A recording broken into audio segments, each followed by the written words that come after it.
Hey, welcome to Tutorial Lore. This video explains the Pottery Barn app and whether it's worth using. Quick disclaimer. This is an explained review based on user feedback and online data, not personal use or a visual demo. Pottery Barn is a home decor and furniture shopping app developed by William Sonoma, designed to give users convenient access to premium lifestyle products. The app allows you to browse collections of furniture, lighting, rugs, textiles, and decorative accessories all in one place. It also supports order tracking, gift registry management, personalized recommendations, and an AR view feature that lets you visualize products in your own space. Let's talk about how it performs in actual use.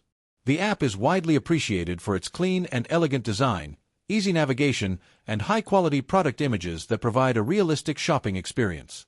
Many users like the integrated AR tool for previewing furniture at home, the ability to sync wishlists across devices, and the convenience of managing registries directly from the app. Regular updates also keep the app aligned with Pottery Barn's seasonal collections. Still, the app isn't without its downsides. Some users report occasional glitches with the AR feature, slow loading times during major sales, and difficulties with checkout or payment methods. Additionally, Pottery Barn products are often on the higher end of pricing, which might not suit every budget, and shipping or delivery delays can affect the overall experience. If you're finding this helpful so far, hit that like button, it really supports the channel. In summary, the Pottery Barn app may be worth using if you enjoy premium quality home decor and want the convenience of shopping and visualizing products directly on your phone.